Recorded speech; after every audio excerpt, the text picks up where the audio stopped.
जरा थोडंसं माझं ऐकून घ्या.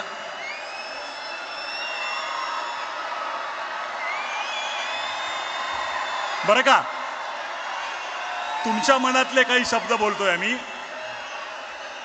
गेल्या काही वर्षात शेकडो मित्रांनी हजार वेळा हा प्रश्न तुमच्यातल्या अनेक जणांना विचारला असेल, किंबहुना इथे उपस्थित प्रत्येकाच्या मनातला हा प्रश्न असेल की येतील का रे दोन भाऊ एकत्र.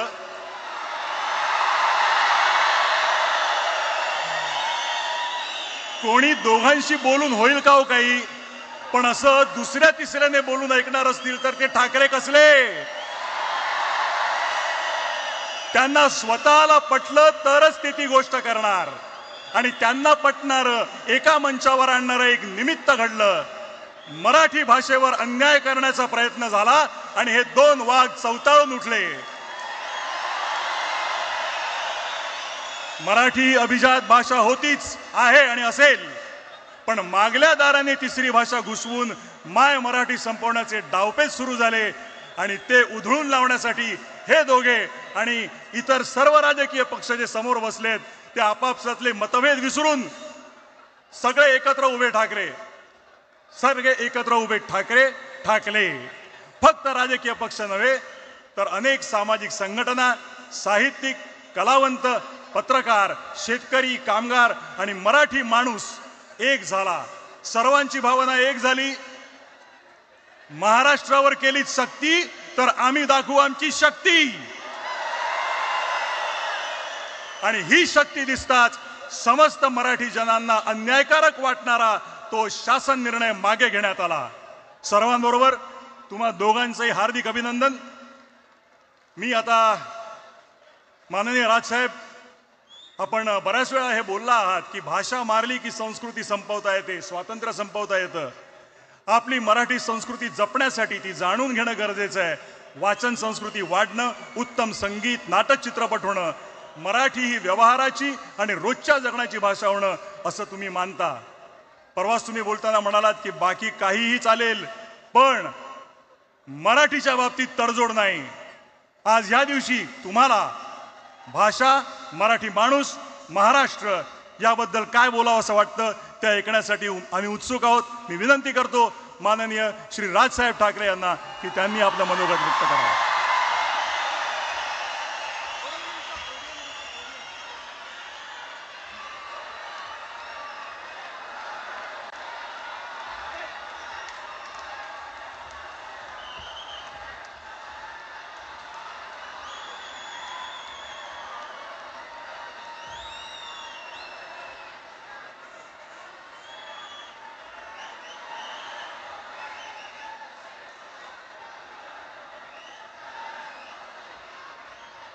Check.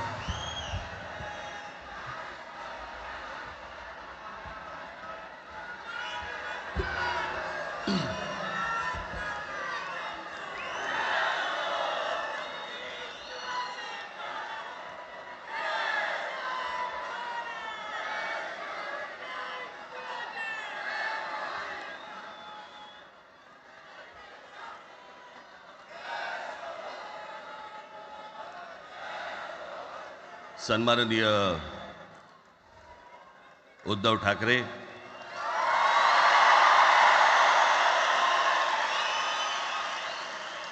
आणि माझ्या जमलेल्या सर्व तमाम मराठी बांधवांनो, भगिनींनो आणि मातांनो,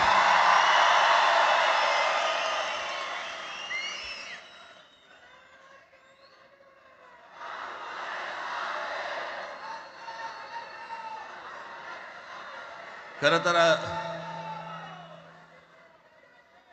दोघांची भाषणं संपली ना की एकत्र आरोळ्या ठोका.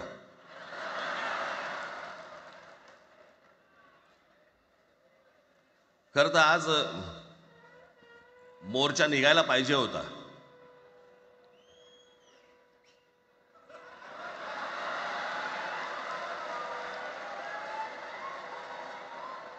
तोंडानेच आहे ना.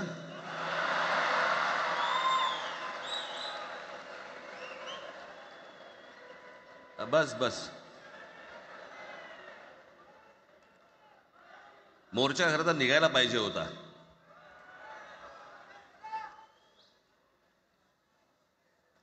मराठी माणूस कसा सर्व बाजूने एकवटतो याचं एक चित्र मोठ्या प्रमाणावरती उभं राहिलं असतं.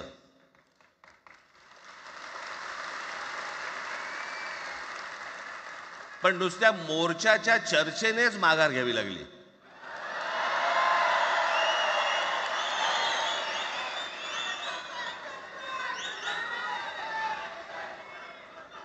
खरं तर आजचाही मेळावा हा खरं तर शिवतीर्थावरती मैदानात व्हायला पाहिजे होता.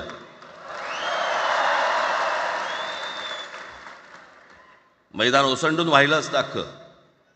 पण पाऊस आहे, पावसामध्ये सगळ्या ठिकाणी अशा प्रकारचे काही जागा मिळत नाहीत फारशा मुंबईमध्ये.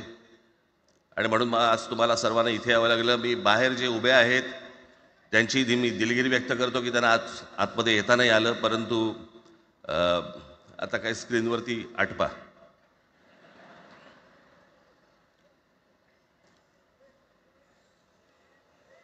मी माझ्या मुलाखतीमध्ये एक म्हटलं होतं की ज्याच्यातनं या सगळ्या गोष्टी खरं तर सुरू झाल्या. आणि मी असं म्हटलं होतं की कोणत्याही वादापेक्षा आणि कुठच्याही भांडणापेक्षा महाराष्ट्र मोठा आहे.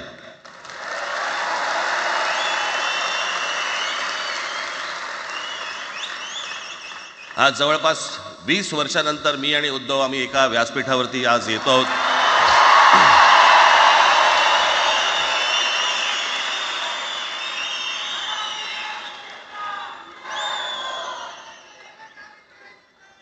जे माननीय बाळासाहेबांना जमलं नाही, जे अनेकांना जमलं नाही, आम्हाला दोघांना एकत्र आणायचं, ते देवेंद्र फडणवीसला जमलं.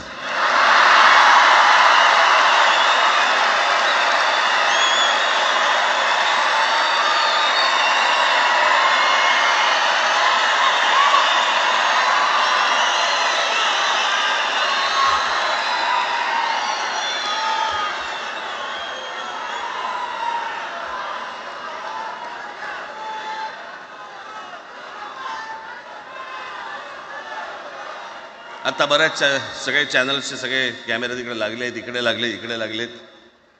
आता संध्याकाळी सगळं सुरू होईल. आता काय वाटतं, काय दोघांची बॉडी लँग्वेज कशी होती? कोणी कमी हसलं का, कोणी जास्ती हसलं का, कोणी बोलतायत का? आपल्याकडे मूळ विषय सोडून इतर गोष्टींमध्येच फार रस असतो अनेकांना. खरं तर आजचा हा मेळावा, मोर्चालाही तीच घोषणा होती, आजच्या मेळाव्यालाही तीच घोषणा आहे की कुठचाही झेंडा नाही, मराठी हाच अजेंडा.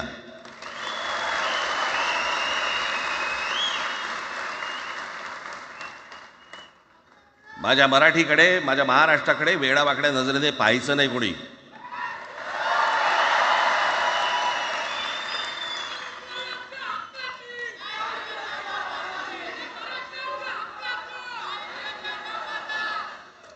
ठरलं ना आपलं, सगळ्यात शेवटी द्यायच्या घोषणा. बसा, शांत बसा. खरं तर हा प्रश्नच अनाठाई होता, काही गरजच नव्हती. हे कुठून अचानक हिंदीचं आलं मला काही कळलं नाही. मला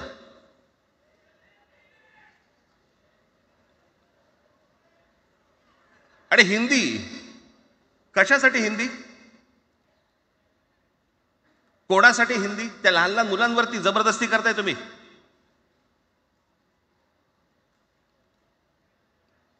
कोणाला विचारायचं नाही, शिक्षण तज्ज्ञांना काही विचारायचं नाही, कोणाला काही विचारायचं नाही. बस आमची सत्ता आहे, आमच्याकडे बहुमत आहे, आम्ही लादणार. तुमच्या हातात सत्ता असेल ती विधान भवनात,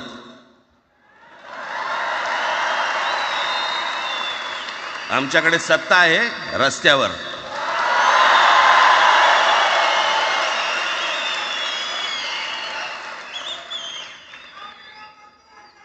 एक पत्र लिहिलं, 2 पत्र लिहिली,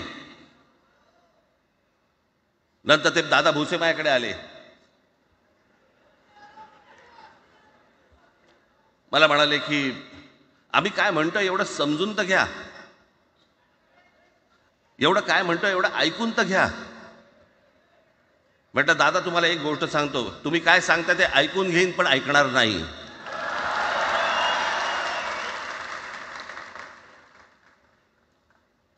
मराठीच्या विषयामध्ये त्याच्यात तुम्ही तिसरी भाषा लादताय. त्रिभाषा सूत्र, कुठलं त्रिभाषा सूत्र आणलं?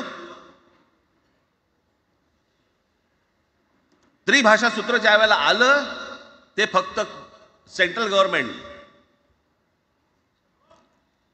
आणि राज्य सरकार, केंद्र सरकार आणि राज्य सरकार यांच्यामधल्या दुव्यासाठी म्हणून हे त्रिभाषा सूत्र फक्त आणलं. आज कोर्टातही नाही, तुम्ही हायकोर्टात जा, सुप्रीम कोर्टात जा, इंग्रजीमध्ये सगळ्या गोष्टी होतात. कुठे आहे त्रिभाषा सूत्र? मग मला सांगायला लागले म्हणे केंद्रीय शिक्षण धोरणामध्ये, त्या धोरणातही नाही राहत, केंद्राच्या शिक्षण धोरणात, इतर कोणत्या राज्यातही नाही.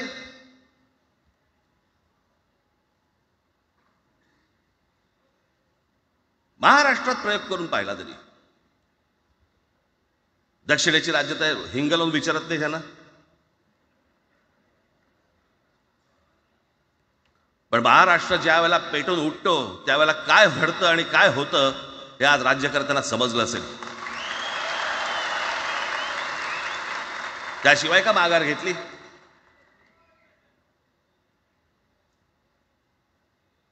विनाकारण आणलेला विषय होता.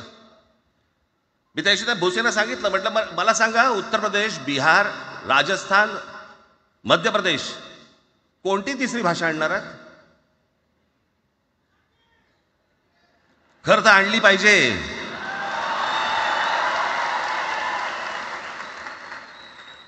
गंमत बघा, हिंदी भाषिक राज्य आहेत ती आर्थिकदृष्ट्या मागास, आणि हिंदी न बोलणारी जी राज्य आहेत ती आर्थिकदृष्ट्या प्रगत, आणि वर आम्ही हिंदी शिकायचं. यांना हिंदीतून राज्य नाही सांभाळता आली, यांना राज्यांचा विकास नाही करता आला. जे हिंदी बोलत नाहीत त्या राज्यांमध्ये, हिंदी बोलत असलेल्या राज्यांमधनं नोकरी धंद्यासाठी लोक इकडे येत आहेत आणि हे म्हणतात हिंदी शिका. कोणासाठी शिकायचं? 5वी नंतर काय हिंदी चित्रपट सृष्टीमध्ये जाणार आहेत पोरगा?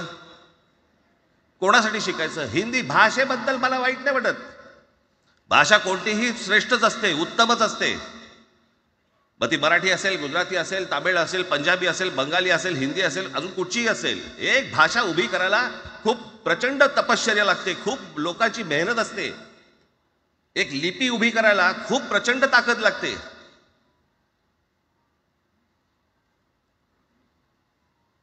अशाच भाषा काय उभ्या राहत नसतात.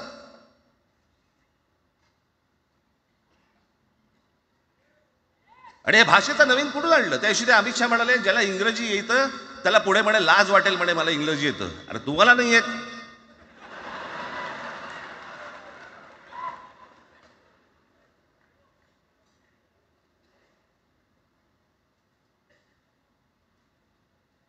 या संपूर्ण हिंद प्रांतावरती 125 वर्ष, 1400 वर्ष मराठ्यांनी राज्य केलं. 1400 वर्ष इतक्या राज्यांवरती आम्ही राज्य केलं. तो त्यावेळेला राज्यच नव्हती, पण जे प्रदेश होते त्याच्यावरती राज्य केलं. आम्ही मराठी लादली गुजरातवरती, मध्य प्रदेशवरती, राजस्थानवरती, पंजाबवरती, इतर सगळ्या प्रांतांवरती जिथे जिथे म्हणून अटोकपर्यंत पोहोचले होते मराठा साम्राज्य, आम्ही लादली. अरे हिंदी भाषा आहे 200 वर्षापूर्वीची भाषा आहे, महाराजांच्या काळात पण नव्हती.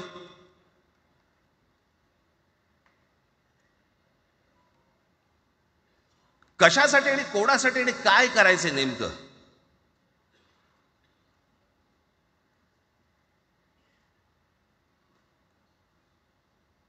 यांनी फक्त चाचपडून पाहिलं, चाचपडून. मुंबई स्वतंत्र करता येते का याच्यासाठी अगोदर जरा थोडंसं भाषेला डिवचून बघू. महाराष्ट्र शांत राहिला तर पुढे ते पाऊल टाकू.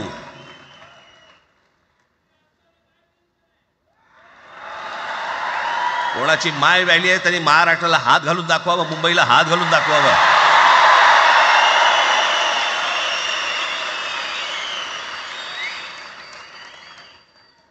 त्या मजाक वाटला काय? आम्ही शांत आहोत याचा अर्थ गांडू नाही आहोत.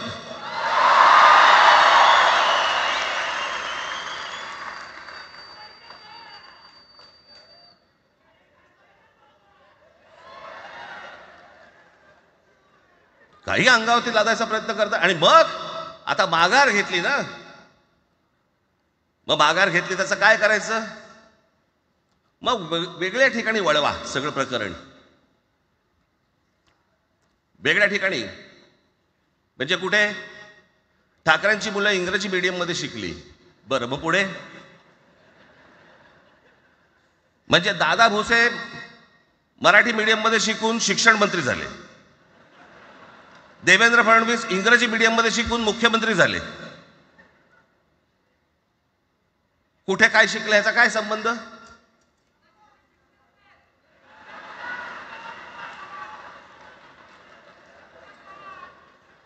अहो कोणाकोणाची मुलं इथे परदेशामध्ये शिकतायत, याद्या आहेत आमच्याकडे. त्याचं काय करणार आहात तुम्ही? आणि त्याच्यातल्या त्याच्यात मंत्रिमंडळातल्या एक एक मंत्र्याचं हिंदी आहे का? फेफरं येईल, फेफरं.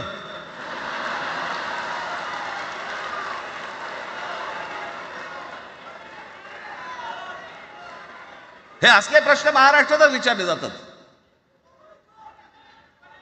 आता मी तुम्हाला अजून एक गोष्ट सांगतो.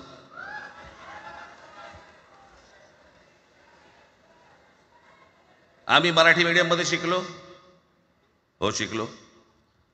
आमची मुलं इंग्रजी मीडियम मध्ये शिकली, हो शिकली. मग याच्यावरती तुम्ही प्रश्न काय उपस्थित केला? ह्यांना मराठीचा पुळका कसा? हे इंग्रजी मीडियम मध्ये टाकतात. बरं, सन्माननीय माननीय बाळासाहेब ठाकरे आणि माझे वडील श्रीकांत ठाकरे हे इंग्रजी मीडियम मध्ये शिकलेले आहेत. या दोघांवरती तुम्ही मराठीबद्दल शंका घेऊ शकता का?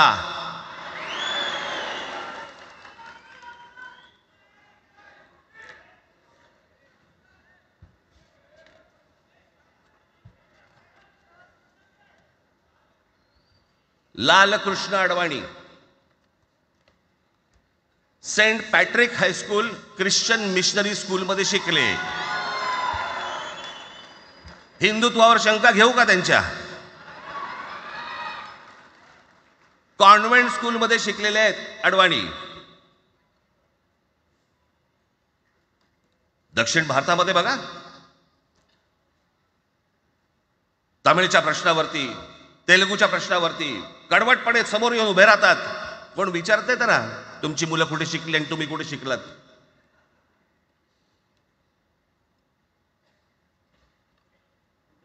उद्या मी हिब्रू भाषेत शिकीन आणि मराठीपणाचा कडवट अभिमान बाळगीन, काय प्रॉब्लेम आहे?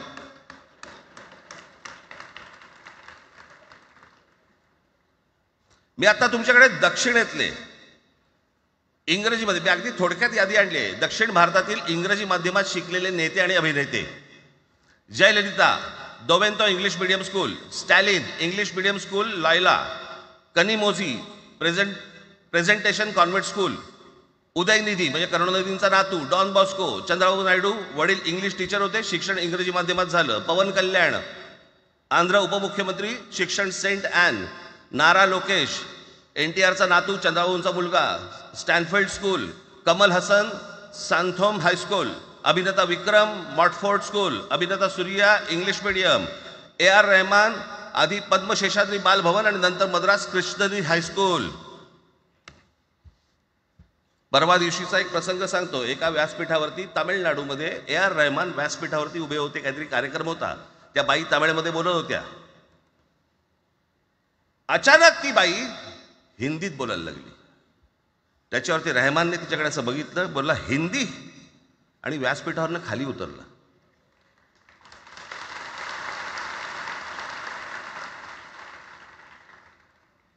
तुमचा कडवटपणा हे तुम्ही शिक्षण कुठे घेतले याच्यावरती नसतो, तो कडवटपणा तुमच्या आतमध्ये असावा लागतो. म्हणजे बाळासाहेब इंग्रजी मीडियम मध्ये शिकले, इंग्रजी वर्तमानपत्रामध्ये व्यंगचित्र काढायचे, पण मराठीचा अभिमान याच्या बाबतीत कधी तडजोड नाही केली.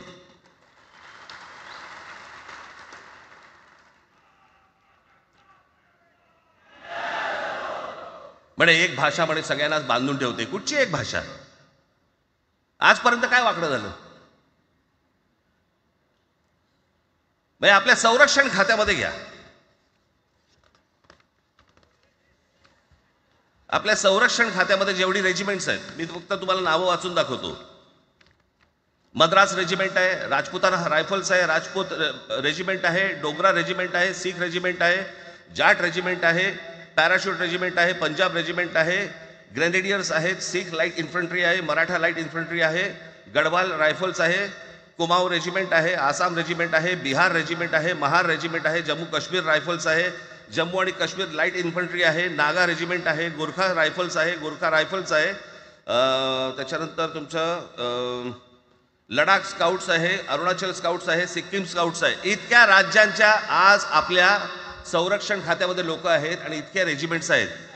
शत्रू दिसला की एकत्र तुटून पडतात ना. भाषेचा प्रश्न येतो कुठे?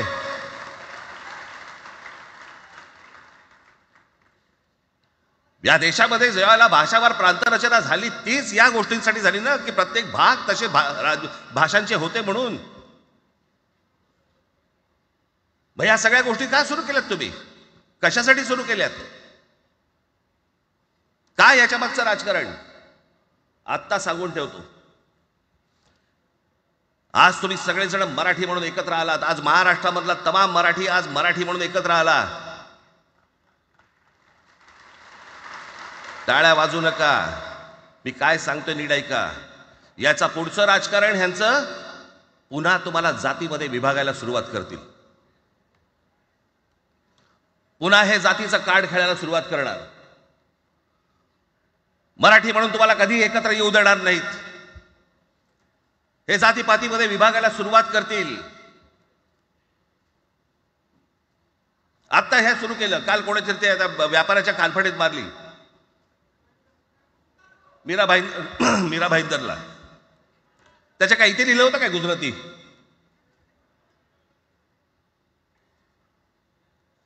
पण एवढंही आपल्याकडे काही जे चॅनलमध्ये, मराठी नाहीत इतर चॅनलमध्ये, हिंदी आणि याच्यात गुजराती माणसाला मारला. कुठच्या गुजराती माणसाला मारला? बाचाबाचीमध्ये समोरचा गुजराती निघाला, इकडचा मराठी निघाला. त्याच्यामध्ये काय गुजरात्यानं मारलं का? एवढे व्यापारी आहेत, अजून तर काहीच केलेलं नाही.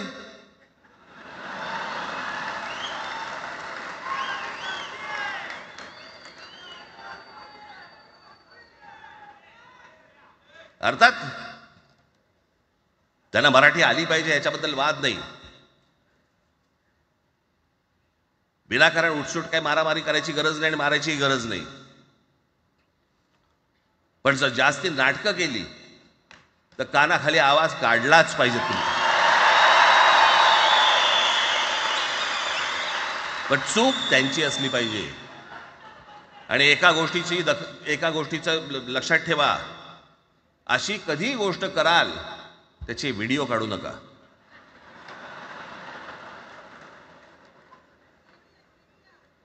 आपल्यामध्येच त्यांना कळलं पाहिजे. कळलं का? मारणारा कधी सांगत नसतो, मार खाणारा सांगत असतो मला मारला म्हणून. त्यांना सांगू देत. पण याचा अर्थ उठसूट कोणालाही उगाच मारायचं काही कारण नाहीये. अनेक लोक आहेत, अनेक गुजराती लोक आहेत, माझ्या अनेक परिचयाचे आहेत. माझे एक मित्र आहेत नयन शहा म्हणून, त्याला मी गुजराठी म्हणतो.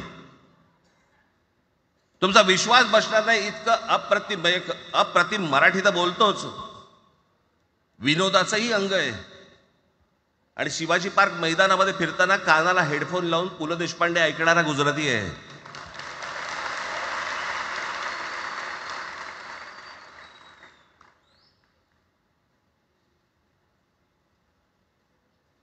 मी मगाशी तुम्हाला सांगितलं की हे मराठीचं बाळकडू, आमच्यासाठी ते बाळकडूच होतं.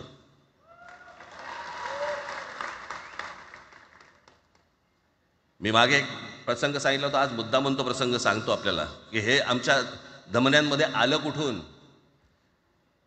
मी एवढा महाराष्ट्रासाठी मराठीसाठी कडवट का झालो. लहानपणापासूनचे अनेक प्रसंग आहेत माननीय बाळासाहेबांबरोबरचे. पण मी एक प्रसंग कधीही विसरणार नाही, आणि तो 1999 सालचा आहे. त्या 1999 साली शिवसेना भारतीय जनता पक्षाची युती सरकार येणार नाही अशी परिस्थिती होती.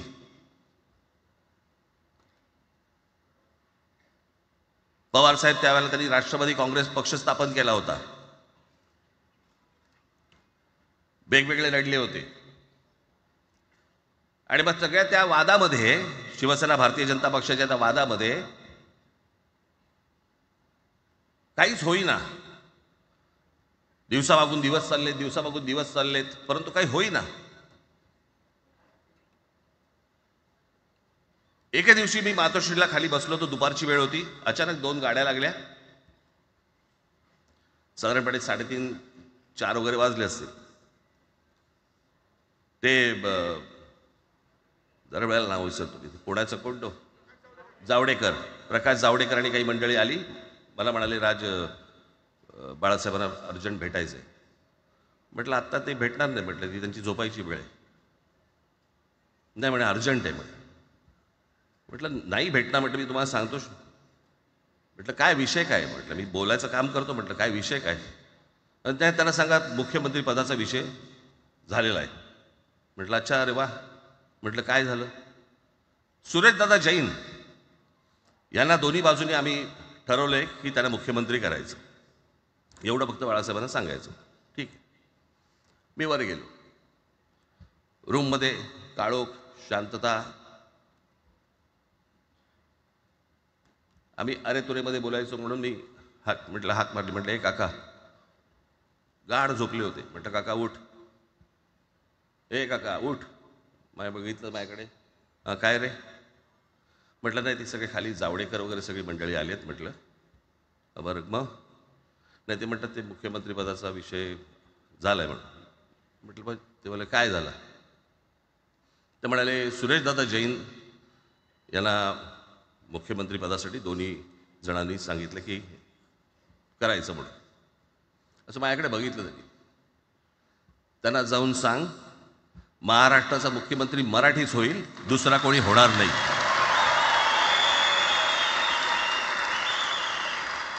मराठी या एका विषयासाठी मला तिकडे कळलं की या माणसाने सत्तेवर लाथ मारली.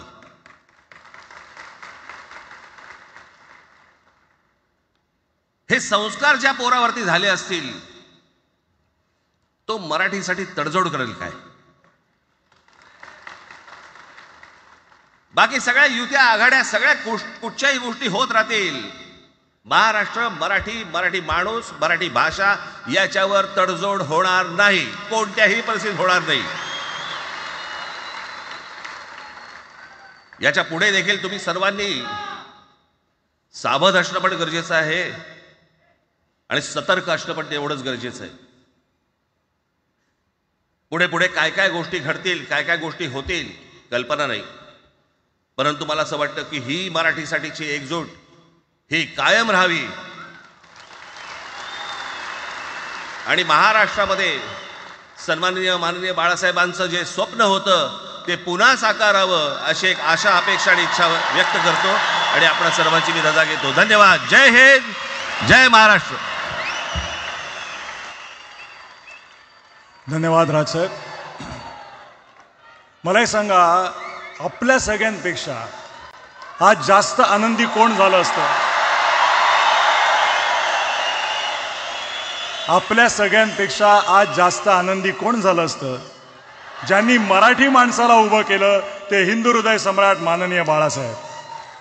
आज त्यांची पुढची पिढी इथे मंचावर एकत्र येऊन मराठीचा गजर पुन्हा एकदा करते आहे आणि त्या आजोबांचे 2 लाडके नातू आज आपल्या समोर मराठीचा झेंडा पुढे नेण्यासाठी सज्ज झालेले दिसत आहेत. अमित ठाकरे इकडे उपस्थित आहेत, आदित्य ठाकरे उपस्थित आहेत.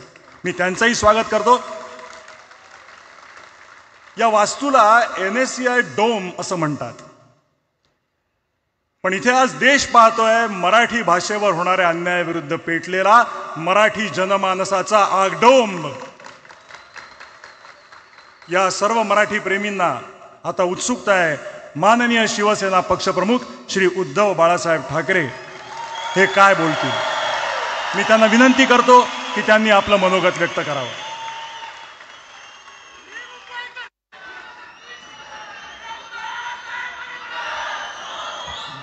त्या बातम्या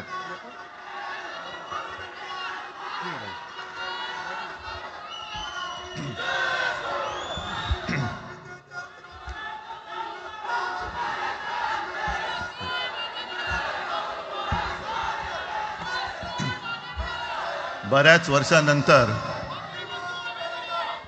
राज आणि माझी भेट व्यासपीठावरती झाली. आता पंचायत अशी आहे की त्यांनी मला सन्माननीय उद्धव ठाकरे असं बोललेलं आहे.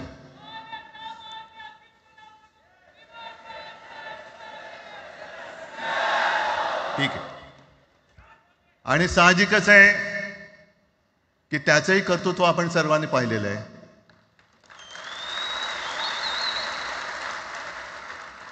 म्हणून माझ्या भाषणाची सुरुवात करताना सन्माननीय राज ठाकरे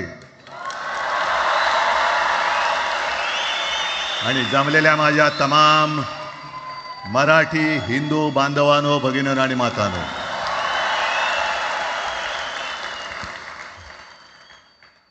अप्रतिम मांडणी राजनी केलेली आहे. माझ्या भाषणाची काय आवश्यकता आहे असं मला वाटत नाही,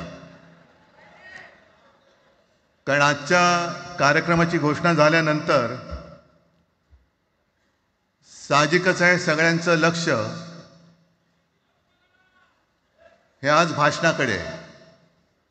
पण वैयक्तिक मला असं वाटतं की आज आमच्या भाषणांपेक्षा आमचं एकत्र दिसणं हे महत्त्वाचं आहे. सर्वप्रथम इकडे समोर सगळेजण बसलेत. ज्यांनी ज्यांनी मराठी भाषेसाठी पक्षभेद विसरून एक मराठी माणसाची वज्रमूठ दाखवली, त्या सगळ्यांना धन्यवाद देतोय. दीपक पवार पण त्याच्यात आहेत, सगळेच आहेत. मुणगेकर साहेब आहेत, सुप्रियाताई आहेत, सगळेच आहेत. कोणाकोणाची नाही. महादेवराव बसले. महादेवराव आपल्याला सुद्धा बऱ्याच वर्षांनी पाहिजे.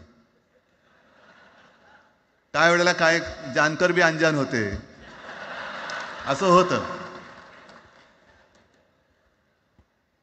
पण एक गोष्ट नक्की की आमच्या दोघांमध्ये जो काही अंतरपाठ होता तो आनाजी पंतांनी दूर केला.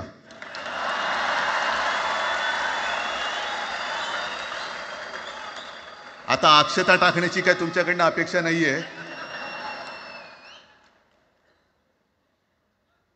एकत्र आलोय एकत्र राहण्यासाठी.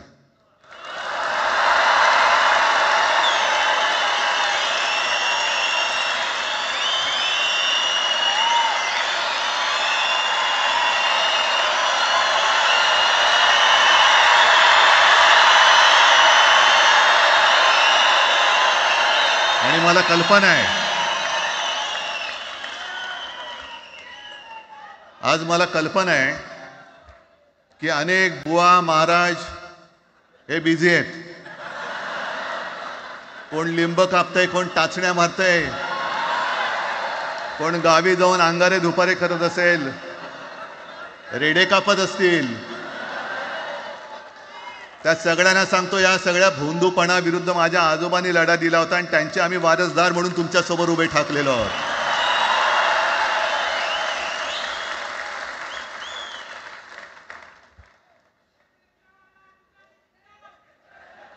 नाही, सगळं आपणच करून ठेवलेलं आहे.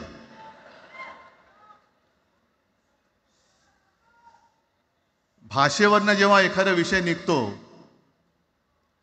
तेव्हा तो केवळ वरवरचा धरून चालणार नाही.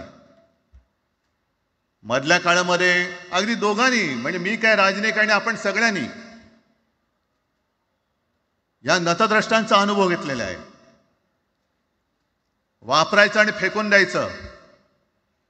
आता आम्ही दोघं मिळून तुम्हाला फेकून देणार आहोत.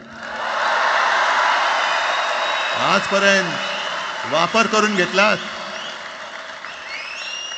अरे डोक्यावरती जर का शिवसेना प्रमुख नसते तर तुम्हाला ओळखत कोण होतं या महाराष्ट्रामध्ये? कोणत्या भाषेत बोलत होतात? अगदी राज, तू सगळ्यांची शाळा काढली. मला एका प्रश्नाचं उत्तर पाहिजे, मोदींची शाळा कोणती? सगळ्यात उच्च शिक्षित आहेत.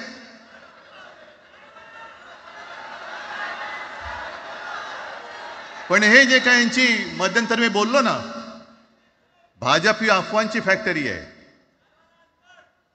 मधल्या काळात त्यांनी सुरू केलं होतं, उद्धव ठाकरेने हिंदुत्व सोडलं. हिंदुत्व ही कोणत्याही भाषेची मक्तेदारी नाही. आम्ही अस्सल मराठी बोलणारे तुमच्याही पेक्षा जास्त कडवट कट्टर देशाभिमानी हिंदू आहोत. तुम्ही काय आम्हाला हिंदुत्व शिकवताय? अरे 92-93 साली जेव्हा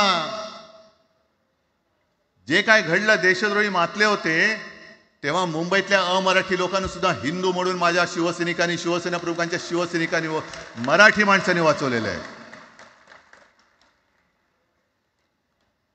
आणि देवेंद्र फडणवीस आज जे बोललेत, बातम्या आले सगळीकडे, मी इकडे बातम्या आणल्या आहेत.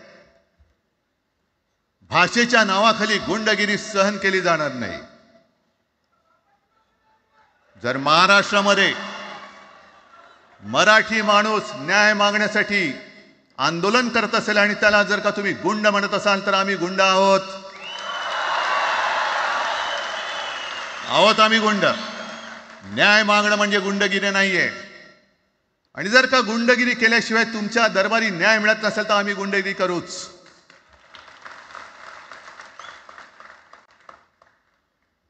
पण हे सगळे राजकीय वाडगे,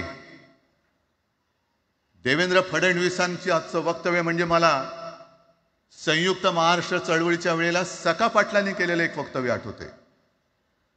हे असेच तेव्हाचे, म्हणजे जो दिल्लीत बसतो त्याचे पाय चाटणारे इथले राज्यकर्ते असतात, ते त्यांना मी बाडगे म्हणतोय.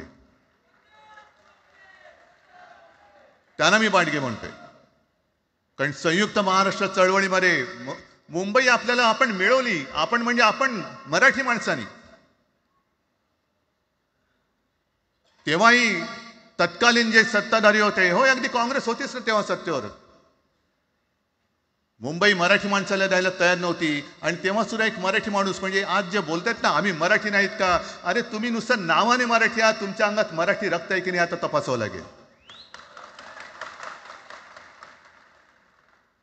आणि सखा पाटील बोलले होते, यावश्चंद्र दिवाकरो, मुंबई महाराष्ट्राला मिळणार नाही.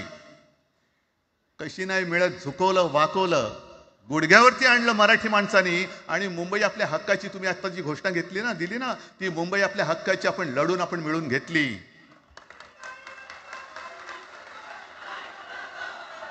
कशासाठी हा सगळा तुम्ही घोळ घालतात? पण याच्या मागे मी जे माझ्या डोक्यात जो एक विचार आहे, पटतो की नाही बघा. हे यांचं सध्या जे काय चालू आहे, म्हणजे आधी आपल्याला सुद्धा वाटलं होतं. कारण तेव्हा काश्मीरमध्ये 370 कलम होतं, ते हटवण्यासाठी शिवसेनेने पाठिंबा दिला. आणि तेव्हा यांनी घोषणा दिली होती, एक निशाण, एक प्रधान, एक विधान. बरोबर आहे, देश एक असला पाहिजे, संविधान एक असला पाहिजे, निशाण सुद्धा एकच, तो आपला तिरंगा असला पाहिजे. भाजपचं भांडी पुसायचं फडकं असतं कामा नये. ते फडकं म्हणजे आमचा राष्ट्रध्वज नाहीये. पण ते सगळं चाललंय एक एक एक एक. त्याच्यानंतर आता नवीन एक टुमणं काढलं, 1 नेशन 1 इलेक्शन. म्हणजे हळुवारपणाने हे सगळं काही एक एक एक करत, हिंदी, हिंदू, हिंदुस्तान, हिंदू आणि हिंदुस्तान मान्य आहे, पण हिंदीची सक्ती आम्हाला मान्य नाही. तुम्ही किती कमिट्या करा, हिंदीची सक्ती तुमचे 7 पिढ्या उतरल्या तरी आम्ही लावू देत नाही.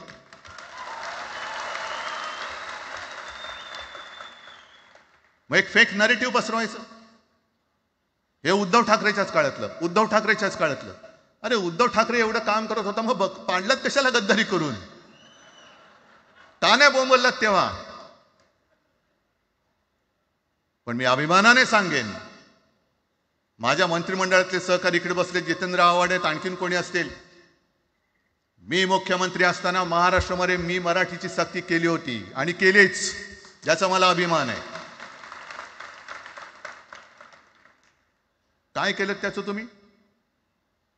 मराठी भाषा महाराष्ट्रामध्ये सक्तीची करावी लागली. का करावी लागली? कोण आहेत आमच्या मराठीचे दुश्मन? कोण आहेत? पण महाराष्ट्रामध्ये मराठीची सक्ती केल्यानंतर सुद्धा काही लोक कोर्टामध्ये गेले. ती गुंडगिरी नाही होत.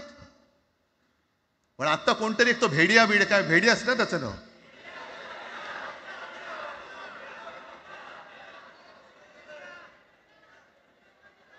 ही यांची सगळी पिलावळ आहे. तोडा फोडा आणि राज्य करा. आपण ज्या काही गोष्टी केल्या होत्या, हे म्हणतात म्हणे शिवसेनेने आजपर्यंत काय केलं. शिवसेना म्हणजे आता राज मी तुला माझ्या सोबतच घेतो, कारण आपण तेव्हा एकत्रच होतो, आता सुद्धा पुढे एकत्र चाललेलो आहोत. त्याच्यामुळे आपलं सगळं तेव्हाच म्हणतोय, आपला एवढ्या वर्षाचा कालखंड. मराठी माणूस म्हणे मुंबई बाहेर नेला. मराठी माणूस आम्ही मुंबई बाहेर नेला असं जर का तुम्हाला वाटत असेल तर 14 सालानंतर तुम्ही मुंबई आणि महाराष्ट्राचे जे काही लचके तोडलेत, मुंबईतून सगळे उद्योगधंदे, महाराष्ट्रातून उद्योगधंदे सगळे पळवले. आर्थिक केंद्र गेलं, हिरे व्यापार गेला, मोठमोठी ऑफिसेस गेली. आपल्याकडे येणारे उद्योगधंदे जे आपल्या काळात येत होते ते कुठे गेले? मग काय तेवढाच हिंदुस्थान किंवा तेवढाच सगळे हिंदू आहेत? तेवढेच हिंदू आहेत. आम्ही सगळं करत होतो, केलं होतं. पण तुम्ही पहिल्या प्रथम गद्दारी, आमच्यात गद्दारी करवलीत आणि तुम्ही आमचं सरकार पाडलं. ह्याचं कारण तुमचे जे मालक तिकडे बसलेले 2 व्यापारी, त्यांचे बूट चाटण्यासाठी तुम्ही हे सगळं करता.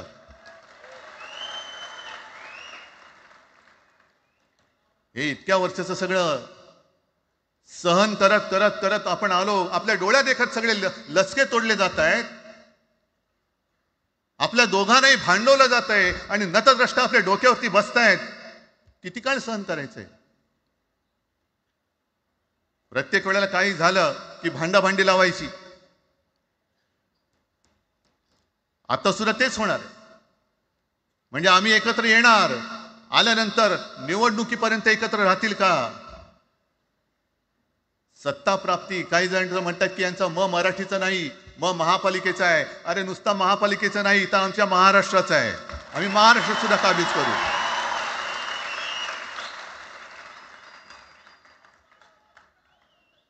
आज तर निवडणुका नाहीयेत. आमची सत्ता, सत्तेवरती जे शिवसेना प्रमुखांनी सांगितलं, अरे सत्ता काय, सत्ता येते आणि सत्ता जाते. पण आपली ताकद ही आपल्या एकजुटीमध्ये असली पाहिजे. दर वेळेला संकट आलं की आपण सगळे मराठी एकवटतो आणि संकट गेलं की आपणच एकमेकांमध्ये भांडायला लागतो. आता नको, हा नतद्रष्टपणा आता करायचा नाहीये, अजिबात करायचं नाहीये.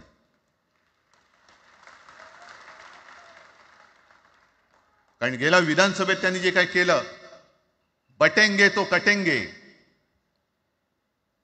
आपल्याला काय वाटलं होतं की हिंदू मुसलमानांमध्ये करतायत. हिंदू मुसलमान तर केलंच, पण त्यांनी खास करून केलं ते मराठेतर मध्ये केलं.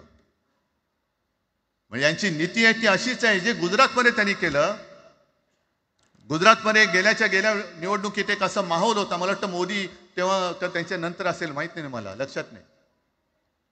वातावरण असं पेटलं होतं गुजरातमध्ये की बस आता पटेल यांना आपटेल. पण त्यांनी काय केलं बरोबर? पटेलांना भडकवलं, पटेलांना वेगळं केलं आणि पटेल तर सगळं एकत्र केलं. हरियाणामध्ये पण तेच केलं. जाट लोकांना भडकवलं, जाट लोक एकत्र झाले, त्यांना वेगळं केलं आणि जाटे तर सगळा जो काही समाज होता तो एकत्र करून तिकडे सत्ता प्राप्त केली. महाराष्ट्रामध्ये तेच केलं.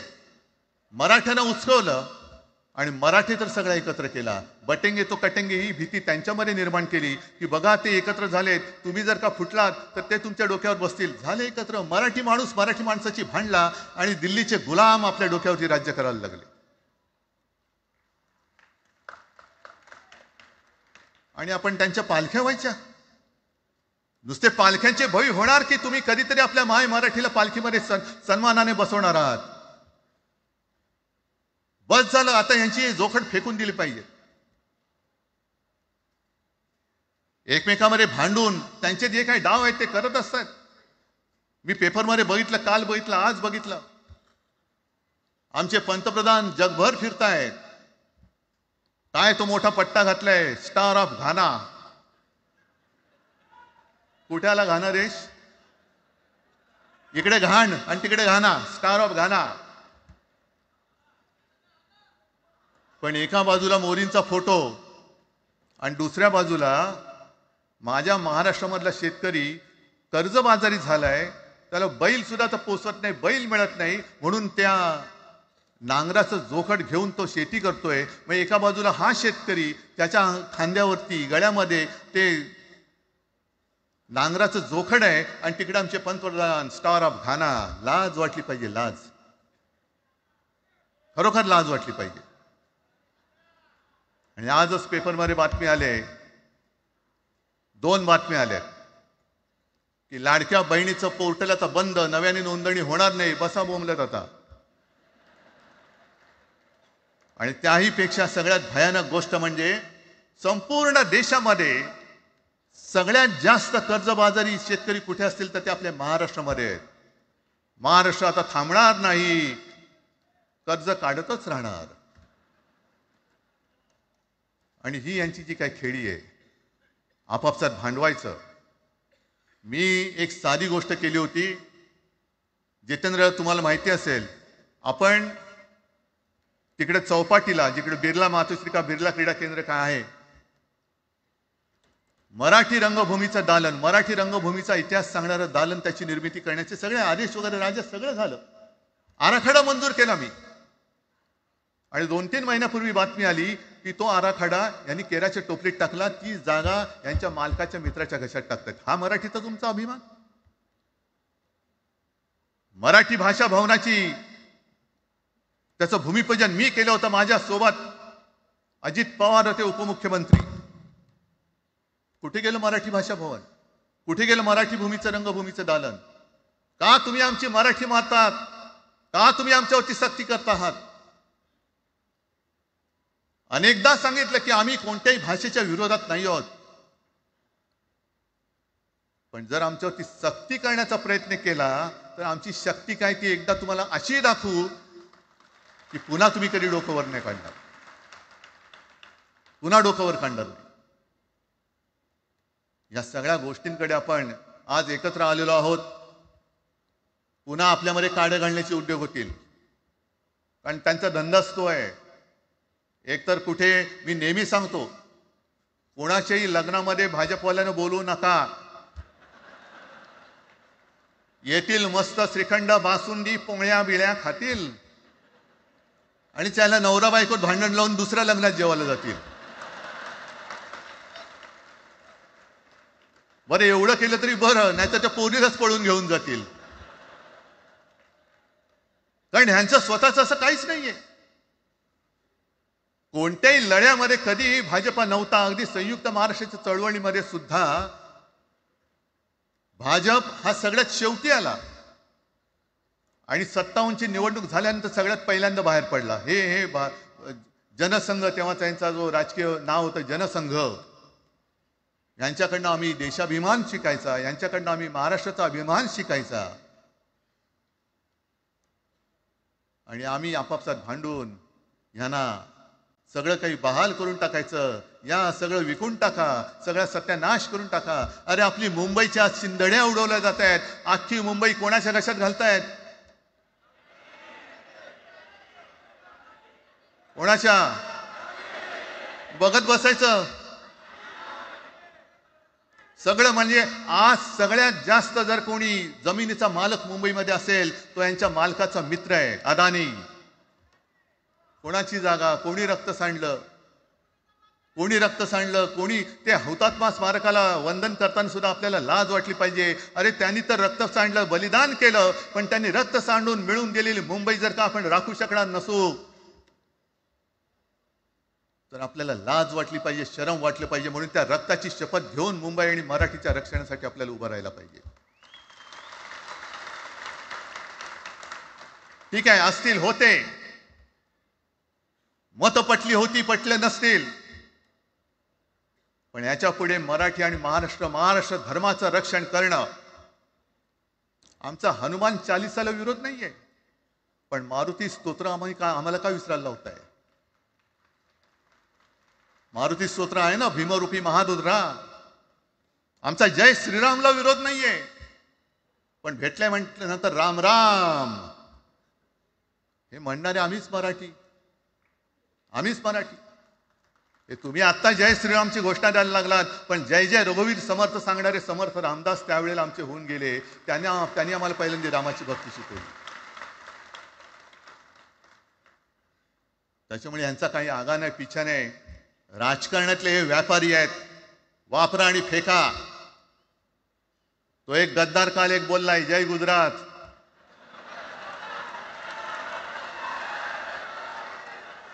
किती लाचारी करायची. म्हणजे तो पुष्पा पिक्चर पाहिल्यात तुम्ही सगळ्यांनी, दाढीवरनं हात फिरवून झुकेगा नाही साला. तसे हे गद्दार म्हणतात उठेगा नाही साला. कुछ भी बोलो उठेगाही नाही. अरे कसा उठणार? आहे का तुझ्याकडे उठण्यासारखं?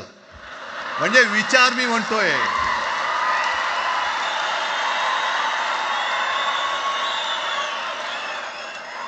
अरे विचार वगैरे मी म्हणतोय.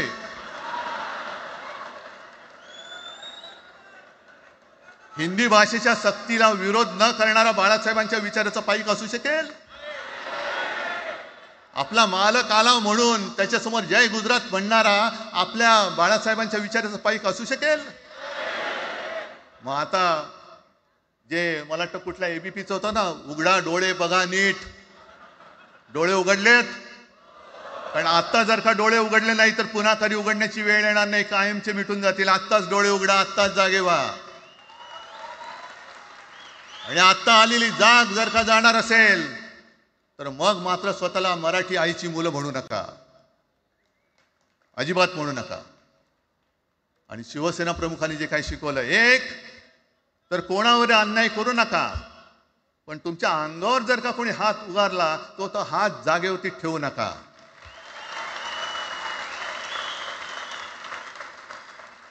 देवेंद्र फडणवीस भाषिक गुंडगिरी सहन करणार नाही तुम्ही म्हणता आहात. मला एक मराठी माणूस असा दाखवा की जो आपल्या देशात इतर राज्यामध्ये जाऊन गुंडगिरी करू शकतो. हिंमत आहे त्याची? एक मराठी माणूस दाखवा. पण तुमचे सगळे चेले चपाटे उठतायत, कोणावरही आरोप करतायत, तमाशे करतायत. अरे कोणताही मराठी माणूस किंवा कोणताही भाषिक इतर प्रांतीय भाषेत तिकडे गेला, राज्यात गेला आणि दादागिरी करण्याचा प्रयत्न केला तर उभा चिरून टाकतील तिथली लोक. बंगालमध्ये जाऊन बघा, तमिळनाडूमध्ये जाऊन बघा. मग आम्ही आमच्या घरामध्ये आमच्या न्याय हक्काची गोष्ट केली, बरं कोणाशी भांडतो आम्ही? इथे सुद्धा काही अमराठी आले असतील, जसं राजने सांगितलं तसे आपले सगळ्यांचे अमराठी अनेक मित्र आहेत.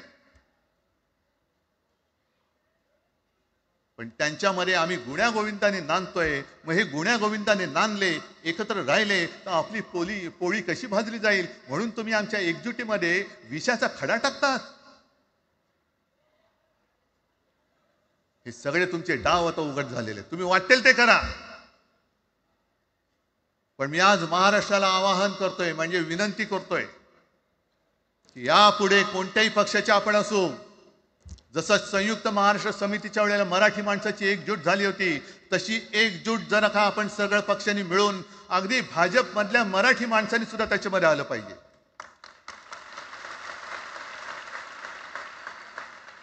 का नाही यायचं? ज्या राज्यामध्ये राहता, ज्या मातीमध्ये तुम्ही जन्माला आला, ज्या आईच्या पोटी जन्म घेतलात, तिचे उघड उघड जर का हे धिंडोडे काढणार असतील आणि आपण आपले पक्षीय भेदाभेद घेऊन त्यांना पायघड्या घालणार असू, तर असं षंडाचं जीवन जगण्यापेक्षा मेलेलं बरं. महाराष्ट्र हा शूरांचा आहे, वीरांचा आहे, दगडांचा आहे, पण यांच्यासारखं धोंड्यांचा नाहीये. ही आपण आता एक शपथ घेतली पाहिजे. घेताय तुम्ही? घेतलेत की एकजूट केवळ आमचा कार्यक्रम. मी राजला परवा फोन केला, अरे जसं काय आपल्या पिक्चरचा प्रीमियर होता असं सगळेजण विचारतात आज कसं येऊ. हा प्रीमियर असेल, पण आजपासून सुरुवात झालेली आहे. आजपासून सुरुवात झालेली आहे.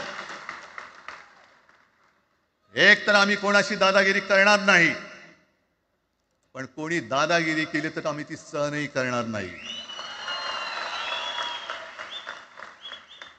शिवसेना प्रमुखांनी तेव्हा जे सांगितलं होतं तेच परत एकदा सांगतोय. मराठा मराठेतर, ब्राह्मण ब्राह्मणेतर, 96 कोळी 92 कोळी, स्पृश्य अस्पृश्य, घाटी कोकणी हे सर्व मतभेद भेदाभेद गाडून मराठी माणसाची भक्कम एकजूट बांधा.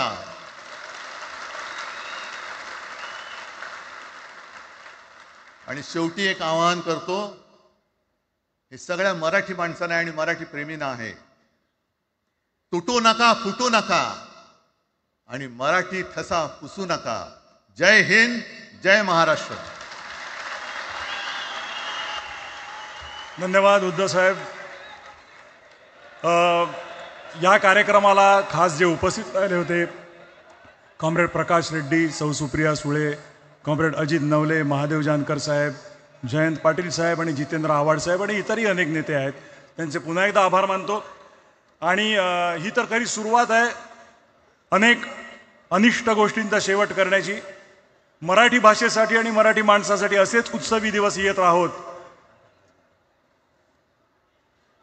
माननीय राजसाहेब काही बोलू इच्छितात?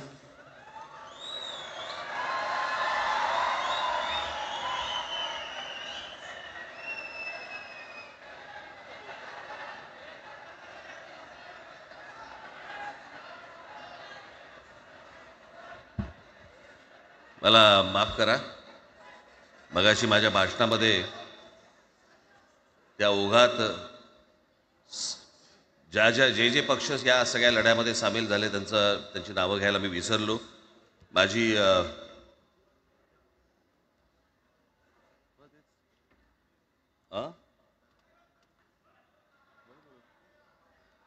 माझी विनंती आहे, कॉम्रेड प्रकाश रेड्डी, आपण कुठे आहात? मागे. बरं. सौ सुप्रियाताई सुळे, आपण कृपा करून व्यासपीठावरती यावं. कॉम्रेड अजित नवले, जितेंद्र आव्हाड, महादेवराव जानकर, शेतकरी कामगार पक्षाचे आमचे जयंतराव कुठे गेले? मागे आहेत. बरं, आपण व्यासपीठावरती यावं सर्वांनी.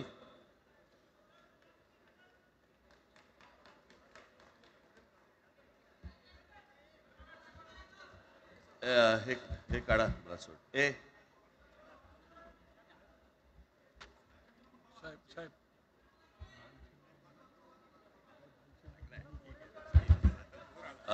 मुडगेकर साहेब, आपण पण मुडगेकर साहेब, आपण वरती यावं, व्यासपीठावरती यावं.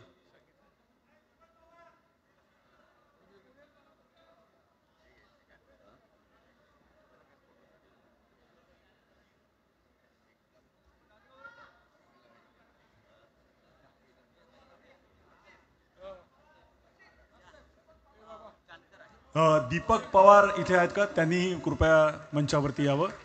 दीपक पवार.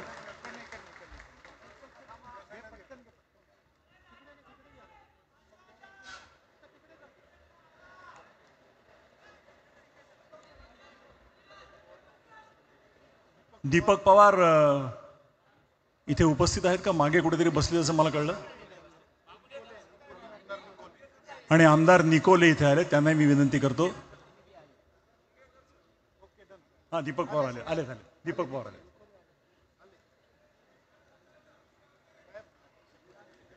तर मंडळी, ही मी मगाशी म्हटलं तसं सुरुवात आहे. महाराष्ट्रातील प्रत्येक माणूस मराठी बोलताना पाहायचं असेल तर ही त्याची सुरुवात आहे.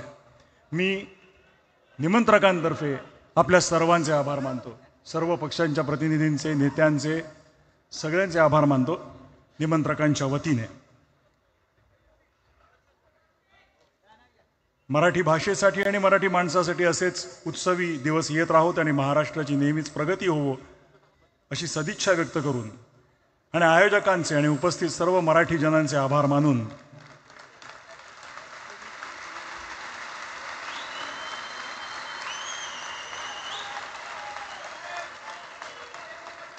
मी मगाशी सुरुवातीला जो म्हणालो, हा एक महत्त्वाचा ऐतिहासिक क्षण आहे. या ऐतिहासिक क्षणाचे आपण सगळे साक्षीदार आहोत.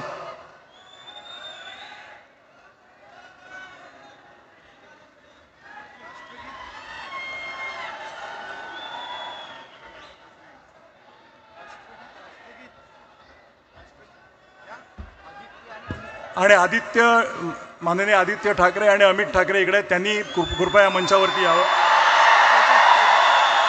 आणि तेजस ठाकरे यांनी यावं.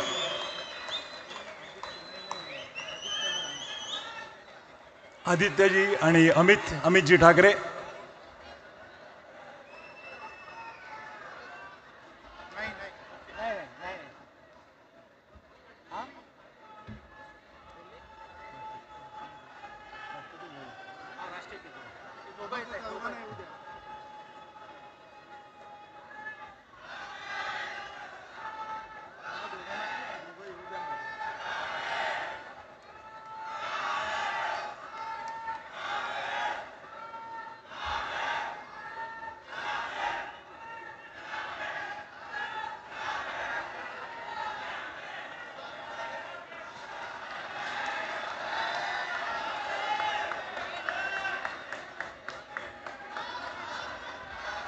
आणि हो, संजयजी राऊत इकडे उपस्थित आहेत, त्यांनी इथे यावं.